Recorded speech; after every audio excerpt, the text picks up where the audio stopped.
Sultanpur police સ્ટેશનમાં થોડા દિવસ પહેલાં એક વ્યાજખોરીનો અને એક્સટોર્શનનો ગુનો દાખલ કરવામાં આવ્યો હતો. આ આરોપી હનીફ ઉર્ફે કાળુભાઈ ઇસ્માઇલભાઈ સલાટ આ ડ્રાઇવિંગનો ધંધો કરે છે. વાસાવડ ગોંડલનો રહેવાસી છે.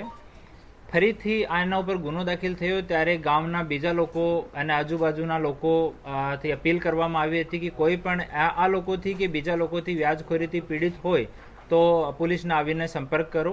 તો આ ગુનો દાખલ થયા પછી ગોંડલમાં, જેતપુરમાં, જસદણમાં આજુબાજુના અમુક લોકો સામે આવ્યા અને એવા વ્યાજખોરો વિરુદ્ધમાં ફરિયાદ દર્જ કરાવી.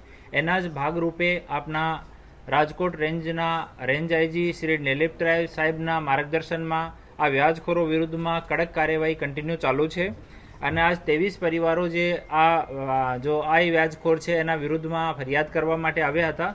અને આ વ્યાજખોર હાલ બેલ પર છૂટ્યા પછી પોતાની ખુશીથી આ લોકોનો જે ચેક, ખાલી ચેક, ભરાયેલા ચેક, પ્રોપર્ટીના કાગજાત, વાહનોની આરસી, સોના અને ચાંદીનો ઘરાણો એ તમામ વસ્તુ પરત કરે છે. આમાં સોના અને ચાંદીનો ઘરાણો જેની આશરે કિંમત 21 લાખ રૂપિયા છે, 24 વાહન જેમાં 2 સ્વિફ્ટ કાર, 1 ટ્રેક્ટર, 3 છકડો અને 18 મોટરસાઇકલ છે જેની કુલ કિંમત 30 લાખ જેટલી છે.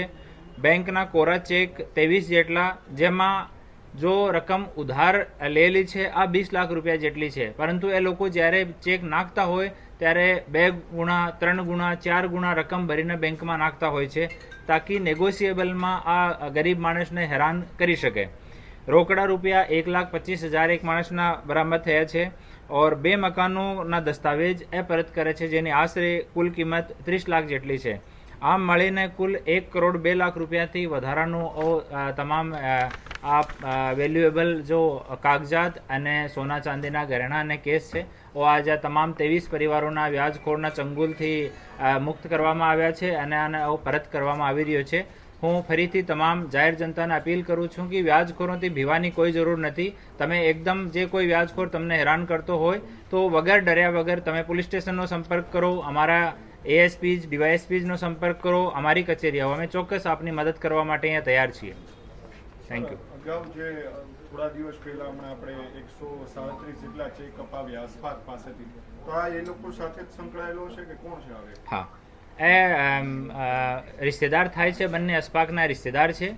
અને ત્યારે પણ 137 પરિવારોના 300થી વધારે ચેક પરત કરાવ્યા હતા અને ગુનો પણ દાખલ કરવામાં આવ્યો હતો. અને હાલ પણ અસ્ફાક વિરુદ્ધમાં 1-2 ફરિયાદી ઓર આવ્યા છે જો એના ત્રાસથી પીડિત છે.